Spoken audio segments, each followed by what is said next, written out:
Hello friends, very good evening. स्वागत है आपका होम ट्यूशन चैनल पे। दोस्तों, ये हमारा मैथ का जो प्रैक्टिस सेट की सीरीज चली हुई है उसका नंबर 3 मॉक टेस्ट है। ठीक है, तो आप सभी जुड़ जाइए, वीडियो को लाइक कर दीजिए, शेयर करके आ जाइए और चलिए स्टार्ट करते हैं आज का ये हमारा मॉक टेस्ट नंबर 3। अगर आपने पिछले मॉक टेस्ट नहीं देखे तो प्लेलिस्ट मैंने बना दी है, आप वहां पे जाके देख सकते हैं। ठीक है दोस्तों, और डेली बेसिस पे आपको जुड़ना है। इससे देखो 3000 क्वेश्चंस की सीरीज आपको हम लेके चल रहे हैं, यानी हर दिन 25 क्वेश्चन आपको देखें तो महीने के 750 क्वेश्चन यहां से आप डिस्कस करेंगे एग्जाम ओरिएंटेड दोस्तों। ठीक है, और यहां पे डिटेल से मैं आपको समझाता हूं, हर सवाल आपको समझ में आएगा, बशर्ते आप पूरी इच्छा शक्ति और डेडिकेशन के साथ हमारे साथ जुड़े दोस्तों। ठीक है, कॉपी पेन आप लेके बैठिए, पहले खुद सोल्व करने की कोशिश कीजिए सवालों को और उसके बाद आप सॉल्यूशन को देखिए। ठीक है, तो चलिए शुरू करते हैं आज का मॉक टेस्ट और लेते हैं पहला सवाल। तो पहला सवाल आपको स्क्रीन पर नजर आ रहा है। कह रहा है कि एक मिश्र धातु के 400 ग्राम में जस्ता तथा तांबा 5:3 में है। यदि उस अनुपात को 5:4 में परिवर्तन करना हो तो कितने ग्राम तांबा वहां पे मिलाया जाएगा। तो देखिए दोस्तों, यहां पे मैं बात करूं जस्ता और तांबा, तो इनका रेशियो कितना है 5:3, यानी टोटल देखें तो 8 यूनिट हो जाएगा। 8 यूनिट बराबर है 400 के, तो 1 यूनिट बराबर आ जाएगा 50 के। इसका मतलब अगर जस्ते की बात करूं तो कितना है दोस्तों 250 ग्राम है, और तांबे की बात करें तो 150 ग्राम है। ठीक है, क्योंकि रेशियो कितना है 5:3 है। हम इस रेशियो को 5:4 करना चाहते हैं। अरे कितना करना चाहते हैं 5:4 करना चाहते हैं। तो हम देख रहे हैं जस्ता तो कांस्टेंट है, अरे पहले भी 5 था अब भी 5 है, लेकिन जो तांबा है वो 3 से 4 हो रहा है, तो 3 की वैल्यू कितनी है 150, तो 4 की कितनी हो जाएगी दोस्तों 200 ग्राम। यानी पहले इसमें 150 ग्राम तांबा था, अब 200 ग्राम तांबा है, तो कितना एक्स्ट्रा मिलाना पड़ेगा 50 ग्राम तांबा इसमें एक्स्ट्रा आपको मिलाना पड़ेगा। ठीक है, उम्मीद है सवाल आपको समझ में आया होगा। आगे बढ़ते हैं अगले सवाल पर। तो अगला सवाल आपको स्क्रीन पर नजर आ रहा है, गौर फरमाइए और सवाल को सोल्व करने की कोशिश कीजिए। ठीक है, देखिए कह रहा है कि एक समद्विबाहु त्रिभुज से शीर्ष से आधार तक खींचा गया लंब 8 सेंटीमीटर है और त्रिभुज का जो परिमाप है वो 64 सेंटीमीटर है। तो त्रिभुज का क्षेत्रफल आपसे पूछा है, और त्रिभुज कैसी है दोस्तों समद्विबाहु त्रिभुज। ये मान लीजिए त्रिभुज है जो समद्विबाहु त्रिभुज है। ठीक है दोस्तों, कौन सी त्रिभुज है समद्विबाहु त्रिभुज। ठीक है, और यहां से मान लीजिए त्रिभुज है ए बी और सी, यहां पे लंब डाला गया है जिसका मान है डी। अब देखिए इस लंब का जो मान है ना ये 8 सेंटीमीटर है, लेकिन समद्विबाहु त्रिभुज में क्या होता है जिसकी दो भुजाएं बराबर हों। अगर मैं ए बी भुजा को x मान लूंगा तो AC भी कितनी होगी x होगी। अगर मैं b और d की दूरी y मान लेता हूं तो ये भी कितनी हो जाएगी दोस्तों y हो जाएगी। क्लियर है। अब देखिए दोस्तों, सबसे पहले आप मुझे बताइए कि परिमाप क्या होगा। परिमाप होता है सभी भुजाओं का जोड़, तो x प्लस में x बराबर 2x हो जाएगा। ये 2x प्लस में y प्लस में y बराबर क्या हो जाएगा 2y, बराबर कितना दे रखा है दोस्तों 64 सेंटीमीटर दे रखा है ना परिमाप। तो यहां से 2 कॉमन आ जाएगा, तो x प्लस y का मान आ जाएगा 32 सेंटीमीटर। x प्लस वाई का मान कितना आ जाएगा दोस्तों 32 सेंटीमीटर आपका आंसर आ जाएगा। अब आप एक बात बताइए, जो ये लंब है एडी है ये कैसे निकला होगा। तो अगर मैं आपसे पूछना चाहूं एडी स्क्वायर कैसे आया होगा, तो एडी स्क्वायर आया होगा x square minus y square से। अब आप सभी जानते हैं एडी का मान दे रखा है 8 सेंटीमीटर, तो इसको बराबर में रख सकता हूं 64 के। ये हमारे पास समीकरण नंबर 1 बन गई है। ये हमारे पास समीकरण नंबर आप 2 कर सकते हैं। जब समीकरण 1 को 2 से डिवाइड करोगे तो देखो इसको x square minus y square बराबर 64 को भाग दे रहे हैं एक्स प्लस वाई बराबर 32 से। तो इसको जब आप ओपन करोगे तो आएगा एक्स माइनस वाई एक तरफ और एक्स प्लस में वाई। अरे x square minus y square को आप ओपन करोगे तो x minus y, x plus में वाई आएगा, बराबर क्या है 64 दोस्तों। बटे में क्या आएगा x प्लस में y, बराबर क्या दे रखा है 32 दोस्तों। ठीक है, बराबर क्या दे रखा है 32। तो x y से x y कैंसिल, 32 दूनी 64, यानी कि x माइनस वाई बराबर कितना आया है 2। ठीक है, अब आप समझिए कि x माइनस वाई बराबर 2 है, x प्लस में y बराबर कितना है 32 है। तो यहां से आप इन दोनों को बराबर रखिए, x प्लस में y बराबर 32 है, y से y कैंसिल, तो ये 2x बराबर 34 आएगा, x का मान 17 आ जाएगा। यानी हमारे पास त्रिभुज की एक भुजा आ गई है कितनी 17 सेंटीमीटर। अगर ये 17 तो ये भी 17। अब आप y का मान निकाल सकते हैं क्या? बिल्कुल निकाल सकते हैं। आपके पास x का मान है 17 और x प्लस वाई बराबर 32 है, तो आप मुझे बताइए y कितना आ जाएगा, 32 माइनस 17 बराबर कितना 15 सेंटीमीटर। मतलब ये y ये यहां से यहां तक ये भी 15 सेंटीमीटर है और ये भी 15 सेंटीमीटर है। अब बात करते हैं जो त्रिभुज होगी, त्रिभुज का क्षेत्रफल क्या होगा, तो होता है 1/2 गुणा में आधार गुणा में लंब। तो आप सभी जानते हैं आधार कितना हो जाएगा 15 और 15 30 हो जाएगा, लंब आपको पता है 8 है, तो 2 चौके 8 क्या आएगा 120 सेंटीमीटर स्क्वायर। तो क्षेत्रफल कितना आ जाएगा दोस्तों 120 सेंटीमीटर स्क्वायर, जो कि ऑप्शन डी में आपको दिया गया है। ठीक है, तो हम पहले क्या करेंगे, यहां पे आपको पहले भुजा का मान निकालना पड़ेगा x सेंटीमीटर। भुजा से आप निकाल सकते हैं बेस, और आप सभी जानते हैं बेस है आपके पास, लंब है, तो आप यहां पे क्षेत्रफल निकाल पाएंगे 120 सेंटीमीटर स्क्वायर आपका क्षेत्रफल यहां पे आ जाएगा दोस्तों। अगला क्वेश्चन आपको स्क्रीन पर नजर आ रहा है, गौर फरमाइए और आंसर दीजिए। कह रहा है कि इनमें सबसे बड़ा जो संख्या है वो कौन सी है, तो देखिए संख्याएं हैं आपके पास 1.5, एक है 1.05, एक है 1.05 के ऊपर बार लगा हुआ है और एक है 1.5 के ऊपर बार लगा हुआ है। तो ये तो 1.5 है, इसमें तो कोई चेंज नहीं है। 1.05 तो 1.05, ठीक है। इन दोनों में बड़ी कौन सी है, ये वाली बड़ी है। अच्छा जी, इसकी बात करें तो 1.05 बार का मतलब होता है कि जहां से बार लगा हुआ है वही अंक बार बार रिपीट कर रहा है, तो इसका मतलब और कुछ नहीं, बस 5 5 ये अनंत तक 5 5 रिपीट हो रहा है। ठीक है दोस्तों, और इसका मतलब क्या हो गया 1.5। तो देखो यहां पे 1.5 ये बार लगा हुआ है तो 5 5 फिर डॉट डॉट डॉट ये रिपीट हो रहा है बार बार। तो देखो ये तो छोटी हो गई, हमें बड़ी निकालनी है। अब इसमें और इसमें बड़ी कौन सी है दोस्तों, तो ये तो केवल 1.5 है, लेकिन ये 1.5 से आगे भी है, तो सबसे बड़ी संख्या क्या आ जाएगी, ये आ जाएगी। यानी 1.5 और बार जो लगा हुआ है ये संख्या सबसे क्या हो जाएगी, बड़ी हो जाएगी। ठीक है, अगला सवाल देखिए, कह रहा है कि अभाज्य गुणनखंडों की संख्या आपको बतानी है कि टोटल कुल कितने अभाज्य गुणनखंड यहां पे बन सकते हैं।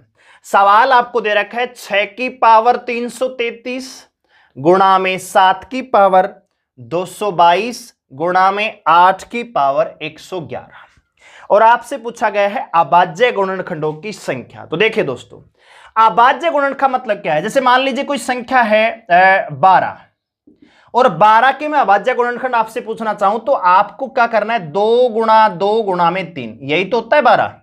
अरे 12 को अभाज्य गुणनखंडों में तोड़ेंगे तो क्या आएगा, 2 गुणा 2 गुणा में 3। तो सेम वही चीज यहां पे आपको निकालनी है। तो 6 को आप लिख सकते हैं 2 गुणा में 3 की पावर 333 लिख सकते हैं। इधर आएगा 7 गुणा में इसकी तो पावर 222, ये तो ऑलरेडी अभाज्य गुणनखंड है। अच्छा 8 को आप लिख सकते हैं 2 की पावर 3 की पावर 111। अब यहां पे आपको देखने को क्या मिलेगा, जब आप इनको बाहर निकालोगे, जब आप इनको बाहर निकालोगे दोस्तों, तो देखो 2 की पावर 333 गुणा 3 की पावर 333 गुणा 7 की पावर 222 और गुणा ये 2 की पावर 8 है, तो 2 की पावर 3 और 111 का मल्टीप्लाई हो जाएगा, आपस में गुणा हो जाते हैं, तो 2 की पावर 333 दोस्तों। क्लियर है। अब देखिए यहां पे ये और ये बेस समान है तो इनकी पावर क्या हो जाएंगी, जुड़ जाएंगी। तो ये आ जाएगा 2 की पावर 6 6 6 गुणा 3 की पावर 3 3 3 गुणा 7 की पावर 2 2 2। ठीक है, कुछ नहीं किया मैंने। आप ये सोचते हैं कि सर सवाल को लंबा कर दे, सवाल लंबा नहीं, मैं आपको हर स्टेप समझा रहा हूं ताकि क्लियरिटी आपकी एकदम क्लियर हो जाए, 100% आपको सवाल समझ में आए, कहीं से कोई डाउट नहीं रहे। हमने क्या किया, केवल इसको खुला है, 2 तिया 6 की पावर 333, 7 तो है ही, 2 की पावर 3 की पावर 111, तो ये गुणा हो जाएंगे आपस में, 2 की पावर 333 आ जाएगी।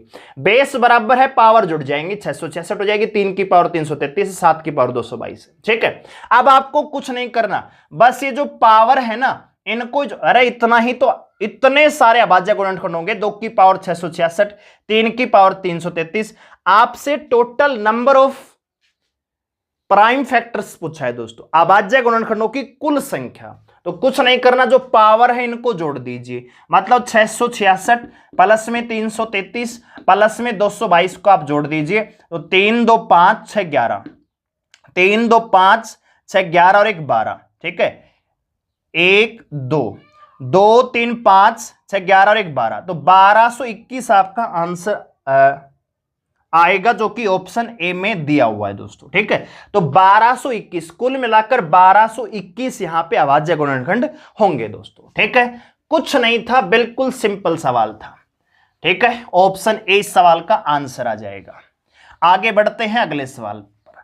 तो अगला सवाल आपको नजर आ रहा है स्क्रीन पर, कह रहा है कि एक वस्तु की कीमत 10% कम हो गई तो एक व्यक्ति 225 रुपए में उस वस्तु को 25 किलोग्राम ज्यादा ले आया, तो वस्तु की प्रारंभिक कीमत क्या है प्रति किलोग्राम। देखिए दोस्तों, कीमत है, जो वस्तु की कीमत है ना, 10% का मतलब होता है दोस्तों 1/10, तो कीमत है वो 10 से कितनी हो गई, 9 हो गई।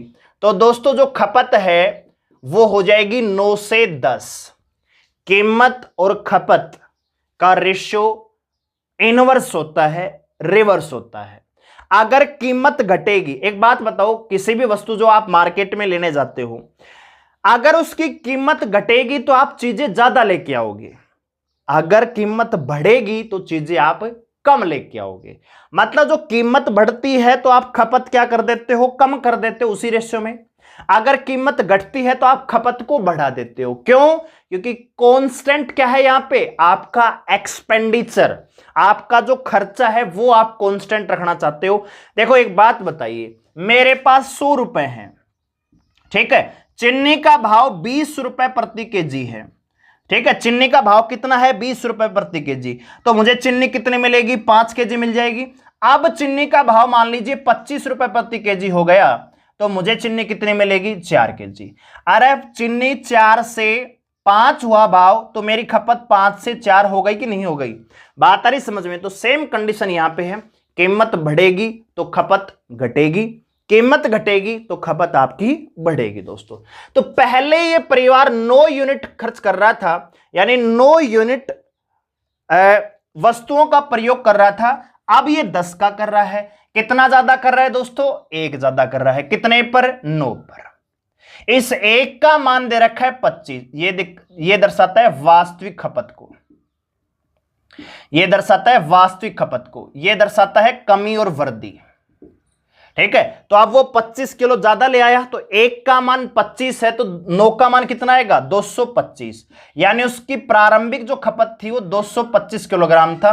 225 रुपए में 225 केजी वस्तु लेके आ रहा था, यानी भाव क्या रहेगा, 1 रुपए प्रति केजी। वर्तमान पूछे तो अब 25 किलो ज्यादा लेके आ रहा है, यानी 225 रुपए में 250 केजी वस्तुएं लेके आ रहे, तो आप काटेंगे 25 नेमा 225, 25 दाई 250, तो यह आएगा लगभग 0.9 रुपए प्रति केजी। ठीक है, तो वर्तमान भाव ये है, प्रारंभिक भाव ये है दोस्तों। ठीक है, तो 1 रुपए प्रति केजी प्रारंभिक भाव था वस्तु का। ठीक है भाई, उम्मीद करता हूं समझ में आ रहा होगा। वीडियो को लाइक करें, शेयर करें दोस्तों। ठीक है, चलिए अगला सवाल देखिए, कह रहा है कि ए बी की औसत आयु 20 वर्ष है, ए सी को बदल दिया जाए तो 19 वर्ष हो जाती है, और सी और ए की औसत आयु 21 वर्ष है, तो ए बी सी की औसत आयु क्या है। इस सवाल को 2 तरीके से आप कर सकते हो, या तो डायरेक्ट ऑप्शन पे चले जाइए, ऑप्शन की मदद से आप एलिमिनेट करते हुए सवाल को टिक कर दीजिए। या आप ऐसे देखिए, मैं यहां पे निकालूंगा आयु का योग, ठीक है। तो A प्लस B की औसत आयु अगर 21 साल है, सॉरी 20 साल है, तो योग कितना हो जाएगा 40। B प्लस C, अरे एक की जगह C आ गया तो B प्लस C हो गया। औसत आयु 19 है तो टोटल कितना हो जाएगा 38 वर्ष। इसी प्रकार C प्लस एक की दे रखी है यहां पे कितना भाई, औसत आयु 21 है तो टोटल कितना हो जाएगा 42। अब आप समझिए, इनको जोड़ेंगे तो आएगा 2A प्लस में 2B प्लस में 2C बराबर क्या आएगा यहां पे 10, 4 4 8 3 11 120 आएगा। तो यहां से 2 कॉमन आ जाएगा तो A plus B plus C बराबर कितना आ जाएगा 60 वर्ष, ठीक है। अगर मुझे A की आयु निकालनी है, B की आयु निकालनी है, C की आयु निकालनी है, तो कैसे निकलेगी? तो देखो 60 में से अगर मैं B और C की घटा देता हूं तो A की आ जाएगी, तो B और C की 38 है, टोटल 60 है, तो कितना आ जाएगा यहां पे 60 में से 38 घटाइए तो आएगा यहां पे 22 वर्ष। A की आयु 22 वर्ष आएगी, ठीक है। इसी प्रकार अगर मुझे B की आयु निकालनी है तो A और C की घटा दीजिए। A और C की आयु है 42 साल, टोटल 60 है, तो यहां पे कितना आएगा 18 वर्ष, ठीक है। अब देखो 22 और 40 साल तो यही होगा, तो C कितने साल का हो जाएगा 20 साल का। तो ये 22 18 20 यहां पे आंसर हो जाएगा, ठीक है।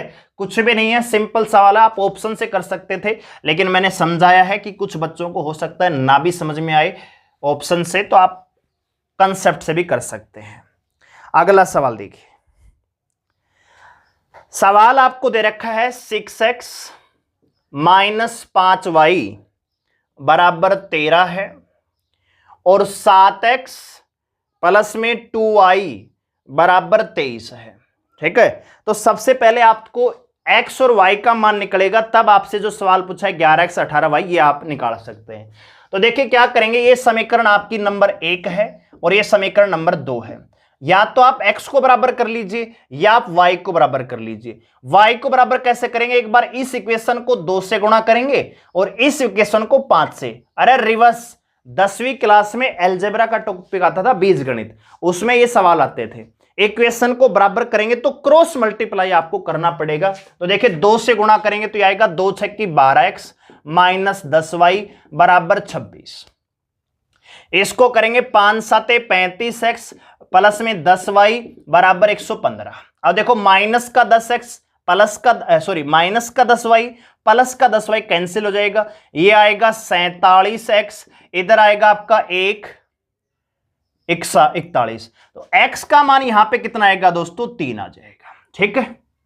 x अगर आपके पास 3 है तो क्या y का मान निकाल सकते हैं? बिल्कुल निकाल सकते हैं, ठीक है। x अगर आपके पास 3 है तो y का मान आप इसमें रख लीजिए, तो 6 3 18।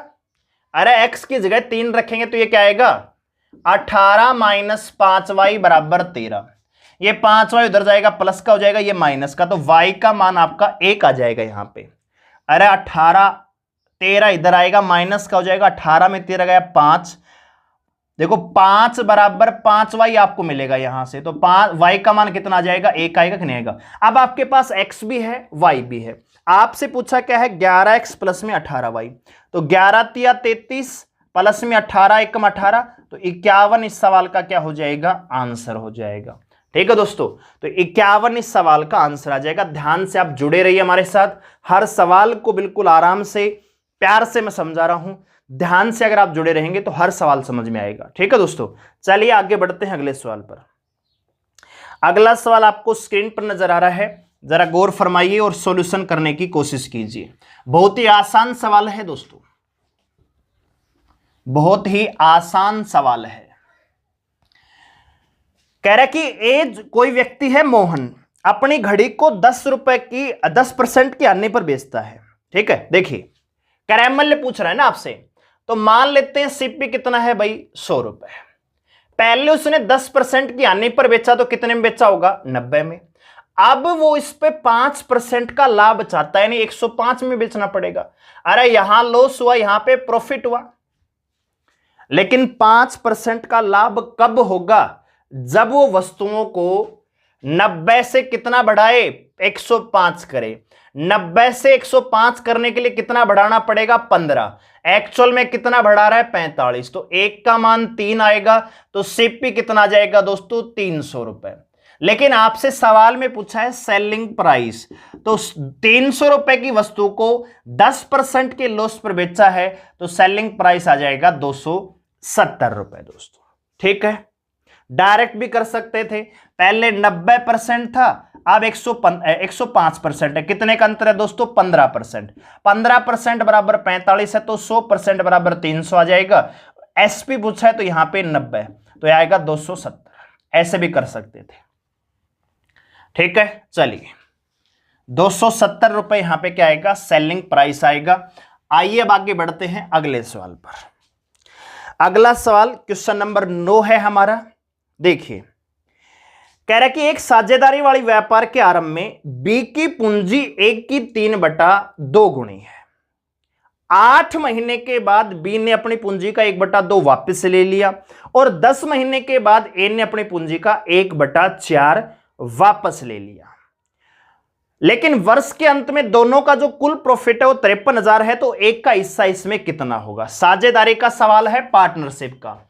तो यहां पे हम ए की बात कर लेते हैं और यहां पे हम बात करेंगे बी की दोस्तों। देखिए, मान लीजिए एक की राशि x रुपए है जो निवेश करी, तो इसकी कितनी आ जाएगी? 3/2x। अरे इसकी 3/2 गुणा है तो 3/2x आ जाएगी कि नहीं आ जाएगी? सवाल में दिया हुआ है। अब देखिए, ए ने अपनी पूंजी में परिवर्तन कब किया? 10 महीने के बाद, यानी 10 महीने तक तो उसने x राशि पर ही लाभ कमाया। तो हम यहां पे रख देंगे x गुणा में 10 प्लस, अब 10 महीने के बाद चेंज किया कि भाई अपनी पूंजी का 1/4 है वो वापस ले लिया। जितनी भी पूंजी थी उसका 1/4 वापस ले लिया। तो कुल पूंजी अगर x थी, 1/4 वापस ले ली, तो बचेगी कितनी? 3/4x। तो 3/4x अगले 2 महीने के लिए। ये तो है लेखा जोखा x का दोस्तों, सॉरी a का। पहले 10 महीने तक x राशि थी, अब 1/4 वापस ले ली, तो बची 3/4x अगले 2 महीने के लिए। प्रॉफिट वर्ष के अंत में काउंट हो रहा है, तो 12 महीने के हिसाब रहेगा। पहले 10 महीने का, फिर अगले 2 महीने उसने 1/4 राशि वापस ले ली थी, तो 3/4 का लाभ वो लेगा। बात करते हैं बी की। तो बी के बारे में अगर बात करें तो इसकी राशि है 3/2x गुणा में कितने महीने भाई? 8 महीने। इसने 8 महीने इसी राशि पर अपना प्रॉफिट कमाया। 8 महीने के बाद 1/2 यानी आधी राशि वापस ले ली, तो आधी बच जाएगी। तो 3/2 को आधा करेंगे तो गुणा में 2 और करेंगे तो ये हो जाएगा 3/4x अगले 4 महीने के लिए। क्लियर है? अब देखिए, यहां से काटेंगे 2 दूनी 4। ठीक है, 2 तिया देखो यहां पे 3/2x आ जाएगा, 10 दुआ 20 होती आएगा 23x/2। और यहां से क्या निकलेगा दोस्तों? 2 चौके 8, 4 से 4, 4 तिये 12 और 3 15, तो यहां से आएगा 15x। तो x से x कैंसिल, 23/30 आ जाएगा। अरे 2 को इधर मल्टीप्लाई कर देंगे। ये एक का प्रॉफिट है, ये बी का प्रॉफिट है। कुल मिलाकर कितना है? 53। तो 53 यूनिट बराबर है 53,000 के। तो 1 यूनिट का मान आएगा 1000 रुपए। तो एक का जो लाभ होगा वो 23,000 हो जाएगा, और बी का जो लाभ होगा वो 30,000 रुपए हो जाएगा। ये इस सवाल का सॉल्यूशन है। ठीक है दोस्तों, उम्मीद करता हूं समझ में आया होगा। कुछ नहीं है, बिल्कुल डिटेल। देखो मैं आपको समझा रहा हूं, यहां पे हमारे चैनल पे कमजोर विद्यार्थी भी जुड़ता है, एक एवरेज विद्यार्थी भी जुड़ता है और एक जीनियस विद्यार्थी भी जुड़ता है। हमारा मकसद होता है कि कमजोर से कमजोर विद्यार्थी को भी साथ लेके चले, उसको ये महसूस ना हो कि यार मेरे को तो समझ में नहीं आ रहा सवाल, ठीक है, सर तो बहुत फास्ट पढ़ा रहे। ऐसा नहीं होना चाहिए। हमारा मकसद है हर बच्चा अपना सिलेक्शन सिक्योर कर सके। क्लियर है? तो इसीलिए हम आपको डिटेल से समझाते हैं, ताकि आप जब एग्जाम में जाएंगे तो आपको एक्स उक्स लिखने की आवश्यकता नहीं, डायरेक्ट कीजिए। ये 10 रहेगा, ये 13 हो जाएगा, 23 आ जाएगा। यहाँ पे 12 और 3 15 आ जाएगा, 23 और 15/2 है तो 30 हो जाएगा। बस इतना सॉल्यूशन आपको करना था, ठीक है। लेकिन मैं आपको समझा रहा हूं, इसीलिए डिटेल से आपको बता रहे हैं। चलिए अगले सवाल पे आगे बढ़ते हैं। अगला सवाल नंबर सिस्टम से है, बहुत बार रिपीट हुआ है, काफी फेमस क्वेश्चन है और बहुत ही लाजवाब क्वेश्चन है दोस्तों। क्या कह रहा है दोस्तों, सवाल आपके पास है 1/7 प्लस में यहां पे दे रखा है 999, सही 692 बटे 693 और इनटू है 99। दोस्तों एक बात बताइए, मैं कह रहा हूं 7 सही 1/2 है, मान लीजिए कोई संख्या, तो क्या मैं इसको 7 प्लस में 1/2 लिख सकता हूं? बिल्कुल लिख सकते हैं। अरे ये 7.5 ही तो है। मान लीजिए कोई संख्या 8 सही 3/4 है, तो क्या मैं इसको 8 प्लस में 3/4 लिख सकता हूं? बिल्कुल लिख सकता हूं। अरे यही तो चीज है, 8 चौक 32 और 3 35/4 है, 35/4 को ऐसे तो लिख पाओगे, तो आप इनको दोनों को अलग अलग लिख सकते हो। इतनी बात समझ में आई? तो देखिए 1/7 प्लस में इसको हम लिखेंगे 999 प्लस 692 बटे 693, ठीक है, और इनटू क्या है 99। अब ये सवाल आसान हो गया। कैसे? देखिए ये 1/7 है, कोई प्रॉब्लम नहीं है, प्लस अब 99 का मल्टीप्लाई आप एक बार इसमें करेंगे और 99 का मल्टीप्लाई एक बार आप इसमें करेंगे, तो देखो यहां से कट जाएगा ये 7 बार, तो ये आ जाएगा 692 बटे 7 प्लस अब ये इक्वेशन, अरे 99 का गुणा एक बार इससे किया और 99 का गुणा एक बार इससे करेंगे, तो 999 को आप क्या लिख सकते हो, 1000 माइनस 1 गुणा किससे कर रहे हैं 99 से। यहां तक कोई प्रॉब्लम है? कोई प्रॉब्लम नहीं है। अब बेस बराबर है तो ये जुड़ जाएगा 693 हो जाएगा।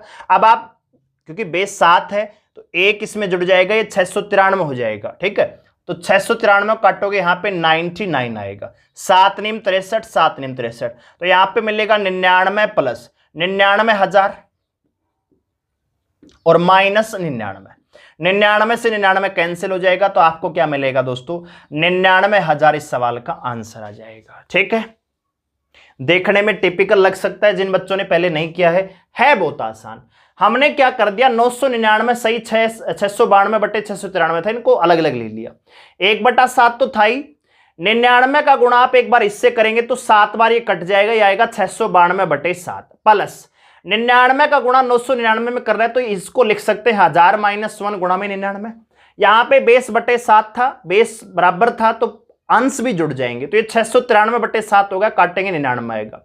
यहां से 99,000 माइनस 99, तो 99 से 99 कैंसिल, आंसर आपके पास बचेगा 99,000। आगे बढ़ते हैं अगले सवाल पर। अगला सवाल आपको स्क्रीन पर नजर आ रहा है, गौर फरमाइए क्या होगा इसका आंसर। दोस्तों देखिए, कह रहा है कि विभाजन के एक प्रश्न में विभाजक जो है भागफल का 3 गुना है और शेषफल का 6 गुना है। यदि शेषफल 2 है तो भाज्य कितना होगा? भाज्य, तो भाज्य क्या होता है दोस्तों, पहले आप ये समझिए, भाज्य होता है भाजक गुणा भागफल जमा में शेषफल, यही होता है। अब आपके पास शेषफल दे रखा है 2 और कह रहा है भागफल जो विभाजक है ना, जो भाजक है, भागफल का तो 3 गुना है और शेषफल का 6 गुना है। अगर शेषफल 6 है तो भाजक कितना आएगा दोस्तों, 6 गुणा 12, और ये 12 किसका 3 गुणा है दोस्तों, 4 का, बस ये 12 चौक 48 और 2 50, तो भाजक का मान कितना आ जाएगा, 50 आ जाएगा। इतना सा ये सवाल है। अगला सवाल देखिए, अगला सवाल कह रहा है कि 30% और 20% की क्रमिक छूटे हैं तो एकल बट्टा आपको निकालना है और समतुल्य बट्टा का सूत्र होता है a plus B minus A B upon 100। आप इसको सक्सेसिव कर सकते हो, लेकिन डायरेक्ट हो रहा तो क्या दिक्कत है, 20 प्लस में 30 माइनस 600 बटे 100, तो ये कट जाएगा, 50 माइनस 6 कितना आएगा दोस्तों, 44%, तो ये 44% इसका एकल डिस्काउंट हो जाएगा। ऑप्शन सी में ये दिया हुआ है। अगला सवाल आपकी स्क्रीन पर नजर आ रहा है, गौर फरमाइए दोस्तों, सोल्व करने की कोशिश कीजिए, आंसर दीजिए और वीडियो को लाइक जरूर करें दोस्तों, शेयर करके आए, ठीक है। लाइक नहीं करते यार, लाइक तो कर दिया करो, आपके लिए इतनी मेहनत करते हैं, पसीने में आपको पढ़ा रहे हैं। देखिए दे क्या रखा है, x रेशो y दे रखा है भाई 3:4, y रेशो z दे रखा है दोस्तों, ये भी 3:4 है। तो सबसे पहले आपके पास x ratio y ratio z होना चाहिए। x के लिए हम इनका मल्टीप्लाई कर देंगे 9 आ जाएगा, y के लिए क्रॉस मल्टीप्लाई करेंगे 12 आएगा, z के लिए इनका मल्टीप्लाई कर देंगे 16 आ जाएगा। आपसे पूछा है x plus y plus z बटे 3z दोस्तों, तो रख दीजिए 16 12 28 और 9 37, 37 बटे 48 इस सवाल का क्या आ जाएगा, आंसर आ जाएगा। ऑप्शन डी में दिया हुआ है 37 बटे 48। ठीक है, चलिए आगे बढ़ते हैं अगले सवाल पर। तो अगला सवाल है, आपसे पूछा है √72 इंटू √363 इंटू 175 बटे √32 है गुणा में √147 है गुणा में √252 है। इसका सॉल्यूशन आपसे पूछा है दोस्तों। तो देखिए, सबसे पहले 72 को आप लिख सकते हैं 36 गुणा में 2, मैं आपको तोड़ के दिखा रहा हूं, गुणा इसको आप लिख सकते हो 121 गुणा में 3, 3 से कट रहा है नहीं, 3 एकम 3, 3 दूनी 6, 3 एकम, सोचना पड़ेगा थोड़ा सा। ठीक है, इसको आप लिख सकते हो 25। ठीक है, 25 से काटे गई 5 से 5 दूनी 10, 5 5 25, तो 25 पंजे 100, 5 दूनी 10 और 5 5 25। ठीक है, 25 7 175 होता है, तो 7 से कट जाएगा, 7 दूनी 14 और 7 पंजे 35। ठीक है, तो 25 गुणा में 7 आएगा बटे 32 को आप लिख सकते हो दोस्तों 16 गुणा में 2 गुणा में 147 कट रहा है यहां पे, आप 3 चौक 12 और 3 निम 27, इसका मतलब होता है 49 गुणा में 3, तो ये 49 गुणा में 3 आप लिख सकते हो गुणा में। यहां पे आप देखिए दोस्तों ये कितने से कट रहा है, ये कट रहा है आपका 7 से, 7 या 21, 7 या 21 और 7 6 42। ठीक है, तो 36 गुणा में 7 आप इसको लिख सकते हो। इतनी बात समझ में आई। अब ध्यान से देखिए, यहां से क्या निकलेगा 6√2 गुणा में, यहां से क्या निकलेगा 11√3 गुणा में 5√7, ध्यान से देखते रहना भाई। यहां से क्या निकलेगा 4√2 गुणा में यहां पे 7√3 गुणा में यहां पे 6√7। अब देखिए √2 से रूट कैंसिल, √3 से √3 कैंसिल, √7 से √7 कैंसिल।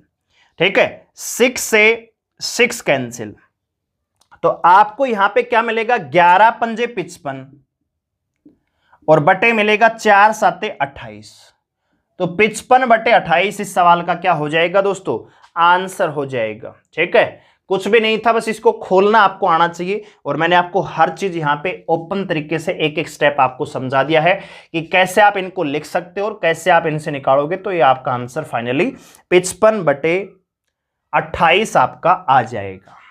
ठीक है, आगे बढ़ते हैं अगले सवाल पर। तो अगला सवाल आप ध्यान से देखिए क्या कह रहा है दोस्तों, वीडियो को लाइक जरूर करें दोस्तों। ठीक है, और ज्यादा से ज्यादा जुड़े रहें। कह रहा है कि एक प्रकार के द्रव में 20% जल है और दूसरे प्रकार के द्रव में 35% जल है। पहले द्रव के 10 अंश और दूसरे द्रव के 4 अंश मिलाकर एक नए गिलास में भरा गया, तो नए मिश्रण में जल का कितना प्रतिशत होगा। देखिए, मान लीजिए हमारे पास 2 बर्तन हैं, ये ए है और ये बी है, इसमें भी 100 ग्राम मिश्रण है और इसमें भी 100 ग्राम मिश्रण है, लेकिन इसमें जल है वो 20% है जल, और इसमें 35% क्या है जल है, अदर चीज कितनी है 65% है। अब देखिए ध्यान से, कह रहा है कि यहां से हमने कितना अंश लिया दोस्तों 10%, यानी 10 अंश लिया, अरे 10 ग्राम आपने बाहर लिया, तो इसमें जल कितना होगा और अदर कितना होगा, अन्य। देखो, जब भी आप किसी मिश्रण से कुछ भी पार्ट निकालते हैं, तो जो प्रतिशत है या रेशियो है वस्तुओं का, वो कभी चेंज नहीं होता। मैंने कल भी आपको बताया था, कोई भी मिश्रण है उसमें से जब आप कुछ मिश्रण निकाल लेते हैं, तो जो वस्तुएं उस मिश्रण में है ना, उनका रेशियो नहीं बदलता, ना ही उनका प्रतिशत बदलता। बात आ रही समझ में?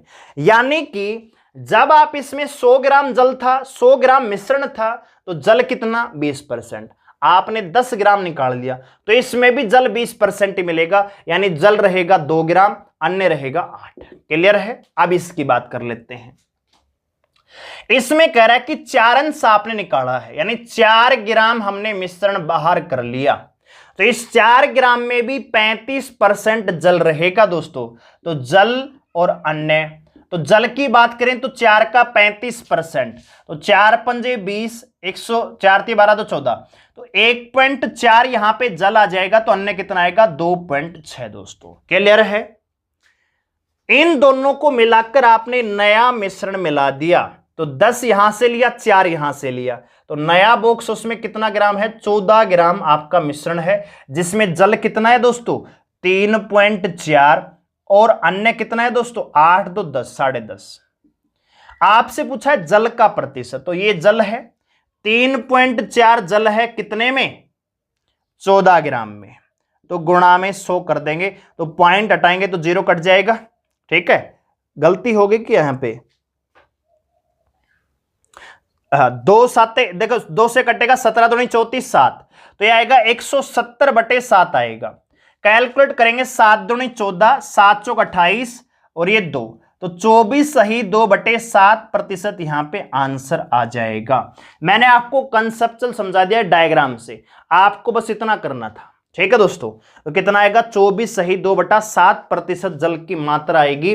जो तीसरा मिश्रण आपने यहां से 10 ग्राम लिया, यहां से 4 ग्राम लिया, नया मिश्रण कितना? 14 ग्राम का, इसमें जल है 3.4 ग्राम, तो 3.4 ग्राम जल है, टोटल मिश्रण 14 है, तो प्रतिशत आप निकालेंगे तो गुणा में 100 करेंगे, जो कि आएगा 24 सही 2/7%। ठीक है दोस्तों, बिल्कुल प्यार से मैंने समझाया है, और आपको इसी प्रकार से करना होता है एग्जाम में, तो आप आसानी से कर पाएंगे, कहीं उलझेंगे नहीं दोस्तों। ठीक है, अगला सवाल देखिए। अगला सवाल आपको स्क्रीन पर नजर आ रहा है, देखिए ध्यान से। कह रहा है कि x + y + z बराबर 13 है, और x² + y² + z² बराबर कितना है? 69 है। ठीक है, तो देखिए 69 दे रखा है। अब देखिए इसका क्या कर लेते हैं? वर्ग कर लेते हैं। वर्ग करने पर तो क्या आएगा दोस्तों? ये x² + y² + z² प्लस में 2xy प्लस में 2yz प्लस में 2zx। तो आप इस चीज को क्या लिख सकते हो? ये तो आपके पास कितना दे रखा है दोस्तों? 69 प्लस 2, इसको आप लिख सकते हैं xy प्लस में yz प्लस में zx बराबर, इसका भी तो स्क्वायर करेंगे और इसका भी तो स्क्वायर करेंगे, तो 169 आएगा। बात आ रही समझ में? हमने इस पार्ट का वर्ग किया, तो इसका भी वर्ग करना पड़ेगा, तो वही चीज है, इसका मैंने लिख दिया ये। अरे x + y + z का स्क्वायर होता है x² + y² + z² plus 2xy 2yz 2zx। 2 common लेंगे तो हमारे पास ये फॉर्मेट बचेगा। इधर इसका मान कितना दे रखा है? 69, इसका स्क्वायर करेंगे 169 आ जाएगा। अब आपके पास ये निकालना है, 69 उधर जाएगा, माइनस का हो जाएगा। ठीक है, ये 69 यहां से उठ के उधर गया, माइनस का हो गया। अब xy + yz + zx कितना हो जाएगा? 100/2 बराबर कितना? 50। इस सवाल का आंसर आएगा। जो आपसे पूछा है उसको आप जब ओपन करोगे, आपसे पूछा xy + z ब्रैकेट में x + y है, जब आप इसको ओपन करोगे zx प्लस में zy, तो यही तो बनेगा, और यही आपको बताना था। तो आंसर कितना आ जाएगा? 50 यहां पे आंसर हो जाएगा। आइए दोस्तों आगे बढ़ते हैं अगले सवाल पर। तो अगला सवाल आपको दिख रहा है, कह रहा है कि एक समान लंबाई वाली 2 रेलगाड़ियां समानांतर पटरियों पर चल रही हैं। एक की स्पीड 60 किलोमीटर है, एक की 90 किलोमीटर प्रति घंटा है, एक ही दिशा में चल रही हैं। यदि दूसरी रेलगाड़ी पहली को 30 सेकंड में पार कर लेती है, तो प्रत्येक रेलगाड़ी की लंबाई क्या होगी? दोस्तों देखिए, जब 2 ट्रेन एक ही दिशा में चलती है तो उनकी डिस्टेंस भी घटती है और उनकी स्पीड भी घटती है, जिसको हम सापेक्ष गति कहते हैं। तो यहां पे सबसे पहले हम सापेक्ष गति निकालेंगे। सापेक्ष गति कैसे निकलेगी दोस्तों? 90 की चल रही है, 60 की, तो कितना आएगा? 30 किलोमीटर प्रति आवर। तो इसको मीटर पर सेकंड में बदलने के लिए 5/18 से गुणा करेंगे, तो 6 × 18 6 × 5 30, यह आएगा 25/3 मीटर पर सेकंड। अगर मैं रेलगाड़ी की लंबाई, मानना लंबाई बराबर x है, तो दोनों की कितनी हो जाएगी, दोनों की 2x हो जाएगी। अरे दूरी क्या होगी, जुड़ेगी, स्पीड क्या होगी, घटेगी। ठीक है, क्योंकि जब ट्रेन एक दूसरे को क्रॉस करेंगे तो खुद की लंबाई और दूसरी ट्रेन की लंबाई को पार करेंगी। जब भी कोई ट्रेन किसी प्लेटफॉर्म को पार करती है तो एक्चुअल में खुद की लंबाई और प्लेटफॉर्म की दोनों की लंबाई वो पार करती है। लेकिन वही ट्रेन जब किसी खंबे, किसी वृक्ष को, किसी व्यक्ति को पार करती है तो एक्चुअल में वो खुद की ही लंबाई को पार करती है। बात आ गई समझ में? तो यहां पे देखो डिस्टेंस आपके पास कितना है, 2x। स्पीड कितनी है, 25/3 मीटर पर सेकंड। टाइम आपको निकालना है जो कि दे रखा है 30 सेकंड, तो बराबर रख दीजिए। तो डिस्टेंस 2x बटे 25 गुणा में 3 बराबर है 30 सेकंड के। x का मान आप निकालेंगे तो 10 आएगा, यहां पे 5 आएगा।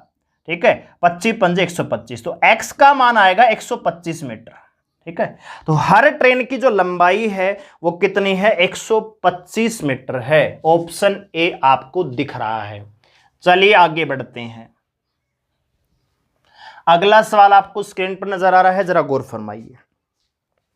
कह रहा है कि दो शंकुओं के आयतन का जो अनुपात है वो 2:3 है, तो उनके आधार की त्रिज्या और उनके आधार की जो त्रिज्या का अनुपात है वो 1:2 है, तो उनकी ऊंचाई का अनुपात क्या होगा। तो देखिए शंकु का जो आयतन होता है, शंकु का आयतन होता है 1/3 पाई आर स्क्वायर एच। दोस्तों दोनों का आयतन अनुपात आपको दे रखा है, तो देखो 1/3 पाई, आर का मान यहां पे कितना दे रखा है दोस्तों, 2 रेशियो दे रखा है ना, स्क्वायर h1 बटे 1/3 पाई, यहां पे रेशियो कितना दे रखा है दोस्तों, 3 के पावर 2 h2 बराबर कितना दे रखा है, 1:2। सॉरी उल्टा कर दिया भाई। ठीक है, आयतन का अनुपात है ये 2:3 है, जबकि त्रिज्याओं का जो अनुपात है वो 1 और 2 है। ठीक है, तो देखिए 1/3 से 1/3 कैंसिल, पाई से पाई कैंसिल, यहां पे आएगा 1 गुणा h1 बटे 4 गुणा में h2 बराबर 2/3। h1 बटे h2 आपको निकालना है, तो 2/3, ये 4 ऊपर चला जाएगा, 8:3 आ जाएगा। तो h1 रेशियो h2 कितना आ जाएगा, 8:3 आ जाएगा। सिंपल सा सवाल था दोस्तों। ठीक है, कुछ नहीं है, बस सूत्र में रख दीजिए और सॉल्यूशन निकाल दीजिए। दोस्तों अगर आपको वीडियो पसंद आ रहा है, मेरा पढ़ाया हुआ समझ में आ रहा है, अच्छा लग रहा है, तो वीडियो को लाइक करके हौसला अफजाई जरूर करें और वीडियो को शेयर करें अपने ग्रुप्स में, टेलीग्राम चैनल, व्हाट्सएप ग्रुप, जहां भी आप शेयर कर सकते हो शेयर जरूर करें। ठीक है, चलिए आगे बढ़ते हैं। अगला सवाल जो आपको दिख रहा है, कह रहा है कि साइन थीटा प्लस में साइन स्क्वायर थीटा बराबर 1 है, और आपसे पूछा है कोस स्क्वायर थीटा प्लस में कोस 4 थीटा क्या होगा। तो देखिए अगर मैं यहां पे साइन थीटा निकालना चाहूं तो ये हो जाएगा 1 माइनस साइन स्क्वायर थीटा। ठीक है, अरे यहां से साइन थीटा मैंने निकाला तो ये उधर चला जाएगा, माइनस का हो जाएगा। अब ये चीज किसके बराबर होती है, ये बराबर होती है कोस स्क्वायर थीटा के। आपसे पूछा क्या है दोस्तों, कोस स्क्वायर थीटा प्लस में कोस 4 थीटा पूछा है, तो कोस स्क्वायर थीटा और इसकी पावर में 2 कर सकता हूं, ये आपसे पूछा गया है। तो देखिए ध्यान से देखिए आप, इसकी जगह ये तो सेम रहेगा कोस स्क्वायर थीटा, इसकी जगह जब आप ये रखोगे तो ये आएगा एक्चुअल में साइन स्क्वायर थीटा, और ये 1 उधर चला जाएगा तो ये 1 आ जाएगा। एक ही सवाल का, क्योंकि आप सभी जानते हैं तो सीधा सूत्र पूछ रखा है, साइन स्क्वायर थीटा प्लस में कोस स्क्वायर थीटा बराबर कितना होता है, 1 होता है। डायरेक्ट आपसे सूत्र पूछा और कुछ भी नहीं है। ठीक है दोस्तों, तो सिंपल सा सवाल हमने लिया है। चलिए आगे बढ़ते हैं अगले सवाल पर। कह रहा है कि एक समबहुभुज के आंतरिक कोणों का जो योगफल है वो 1440 है, तो बहुभुज में भुजाएं कितनी हैं। तो अगर भुजाएं n मान ली जाए तो सीधा सूत्र है 2n-4 इंटू 90 बराबर 1440। ये इसका डायरेक्ट सूत्र होता है दोस्तों, जब भी भुजाएं आपको निकालनी होती है। ठीक है, तो ये 90 इधर जाएगा, बटे में चला जाएगा, तो 0 से 0 कैंसिल। ठीक है। तो 2n-4 का जो मान आएगा, देखो 9 एकम 9, 9 छक्की 54, 4 उधर जाएगा प्लस का हो जाएगा, 4 उधर जाएगा प्लस का हो जाएगा, तो n का मान कितना आएगा 10 आ जाएगा। तो टोटल जो भुजाएं हैं कितनी है 10 है। इस सम बहुभुज में इस भुजाओं की संख्या कितनी आ जाएगी 10 आ जाएगी। ठीक है, चलिए आगे बढ़ते हैं अगले सवाल पर। अगला सवाल हमारा 21 नंबर सवाल है। कह रहा है कि दो संख्याओं का एलसीएम दे रखा है, एचसीएफ दे रखा है, पहली संख्या दे रखी है तो दूसरी संख्या आप निकाल सकते हैं।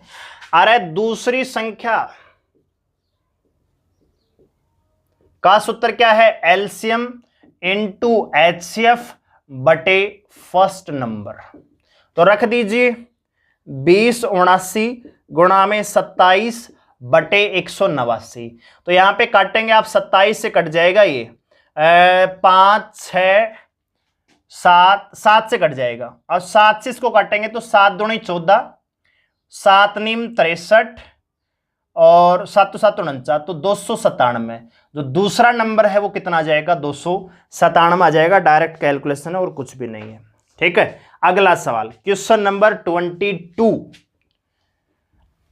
22वां सवाल है। ये कह रहा है कि दो वृत्तों की जो त्रिज्याएं हैं 10 सेंटीमीटर और 24 सेंटीमीटर है, तो उस वृत्त की त्रिज्या कितनी होगी जिसका क्षेत्रफल इन दोनों वृत्त के क्षेत्रफल से बराबर है।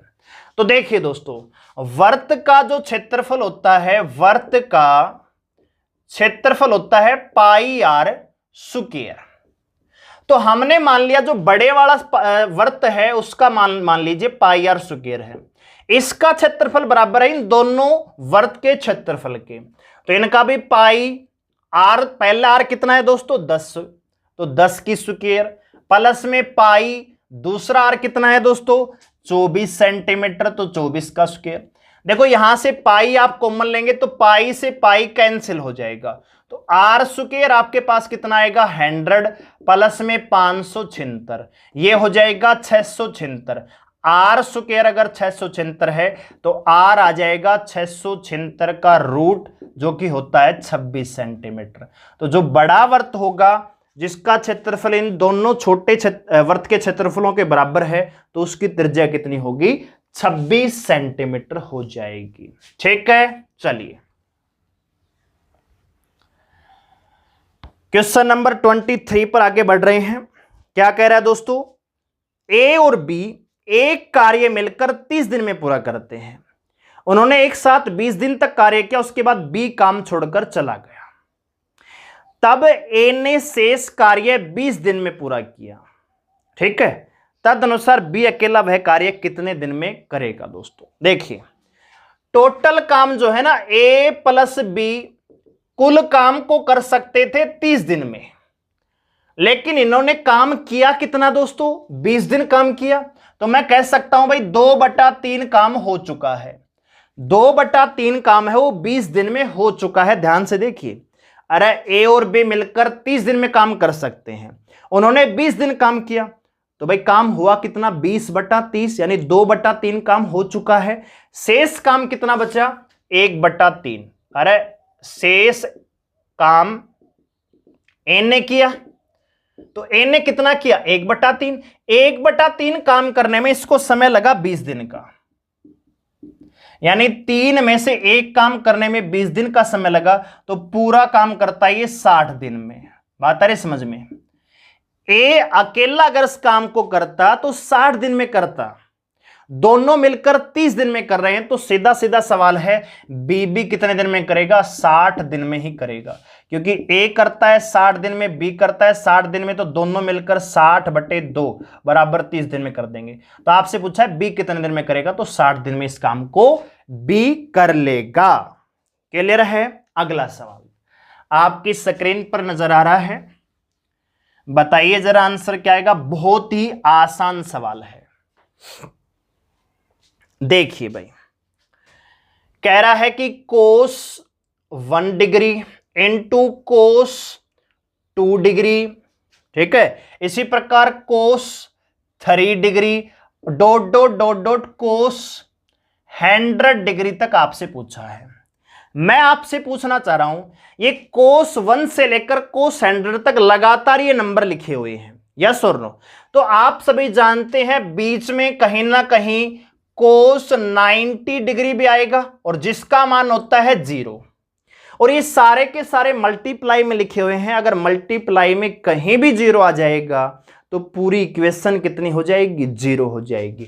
मतलब कि इस इक्वेशन का जो आंसर होगा वो कितना होगा? 0 आंसर हो जाएगा। ठीक है, चलिए, और ये है आज का आखिरी सवाल। कह रहा है कि चीनी के मूल्य में 20% की वृद्धि हो गई, तो खपत कितनी कम करनी पड़ेगी ताकि खर्चा है वो यथावत रहे, कोई चेंज ना आए? तो इसका डायरेक्ट सूत्र होता है दोस्तों, अगर आप कमी निकाल रहे हैं ना तो क्या कीजिए, वृद्धि बटे 100 प्लस वृद्धि कर दीजिए। कमी निकालनी होगी तो वृद्धि दी जाएगी और गुणा में 100 कर दीजिए। अगर आपको वृद्धि निकालनी है और कमी दी हुई है तो कमी लिखिए, बटे कमी है तो कम कर दीजिए 100 में से और गुणा में 100 कर दीजिए। डायरेक्ट सूत्र है। तो 20% की वृद्धि हुई है ना, तो 20 बटे 120 मान लीजिए 1/6 आएगा, तो 1/6 का मान होता है 16 सही 2/3% की खपत में क्या करनी पड़ेगी? कमी करनी पड़ेगी दोस्तों। ठीक है, ये डायरेक्ट सूत्र है। आप वैसे भी कर सकते थे कि भाई कीमत है 20% का मतलब 1/5, 5 से 4 हुई तो आपको खपत है वो 4 से 5 करनी पड़ेगी। सॉरी, कीमत है वो 20% बढ़ी है, 5 से 6 हुई है तो आपको खपत 6 से 5 करनी पड़ेगी। कितना घटानी पड़ेगी? 1। कितने पर? 6 पर, तो 16 सही 2/3 पर। आप ऐसे कर लीजिए, ये डायरेक्ट तरीका है, मन में ही कर सकते। ठीक है दोस्तों, तो ये था हमारा आज का मॉक टेस्ट नंबर 3। ये SSC GD, MTS, CHSL, CISF, SSB, railway NTPC CBT 2, railway group D, UP police sub inspector, all one day exam के लिए काफी सफिशिएंट बैच है। तो मतलब मॉक टेस्ट है, तो आप डेली हमारे साथ जुड़ सकते हैं रात को 9 बजे। दोस्तों, आपको ये मॉक टेस्ट कैसा लगा और आपने इन 25 क्वेश्चनों में कितने सही आंसर दिए, ये भी आप हमें कमेंट सेक्शन में जरूर बताएं। वीडियो को लाइक करें, शेयर करें और चैनल को सब्सक्राइब करें इसी प्रकार के मॉक टेस्ट डेली अटेम्प्ट करने के लिए। यहां पे केवल प्रैक्टिस का काम नहीं है कि वे आपसे आंसर, यहां पे हमारा मकसद है कि जो भी सवाल आपको स्क्रीन पर नजर आएगा वो आपको समझ में आना चाहिए, वो आपको आना चाहिए। अगर वो एग्जाम में क्वेश्चन आपको दिखता है तो आप उसको क्लिक कर सके और सोल्व कर सके। ठीक है, तो मिलते हैं अगले मॉक टेस्ट में, तब तक के लिए धन्यवाद, बाय बाय।